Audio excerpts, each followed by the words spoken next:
सिंधुदुर्ग जिल्ह्यातील उत्पादित काजू माल खरेदी करण्यासाठी आज जिल्ह्यातील जवळपास 46 पेक्षा जास्त विविध कार्यकारी सहकारी संस्थांचे चेअरमन, त्यांचे सचिव आणि सहकार क्षेत्रामध्ये काम करणारे म्हणजे सगळे सहकारी या ठिकाणी उपस्थित आहेत।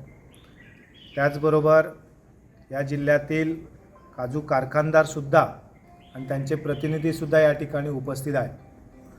खरं तर या जिल्ह्यातील काजू जो उत्पादित होतो आहे तो उत्पादित काजू योग्य पद्धतीने योग्य बाजारभावाने खरेदी झाला पाहिजे आणि वेळच्या वेळी शेतकऱ्याला त्याचं योग्य मोबदला मिळाला पाहिजे।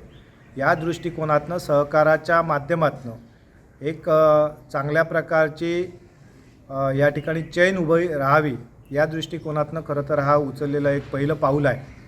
आणि आज या सगळ्याच सहकारी संस्थांच्या चेअरमन, त्यांच्या पदाधिकारी यांच्याबरोबर चर्चा केल्यानंतर जवळपास 26-27 पेक्षा जास्त विकास सहकारी संस्थांनी या कार्यपद्धतीसाठी आपलं सहमती दर्शवलेली आहे। आणि म्हणून या सगळ्याच्या माध्यमातून विकास सहकारी संस्थांच्या ठिकाणी उत्पादित काजू मालाची खरेदी करावी, या जिल्ह्यातल्याच काजू प्रक्रियाधारकांना हा उत्पादित माल खरेदी करण्यासाठी प्रोत्साहित करावं आणि म्हणून या दृष्टिकोनातून आज एक प्राथमिक चर्चा झाली आणि ही सकारात्मक चर्चा झालेली आहे।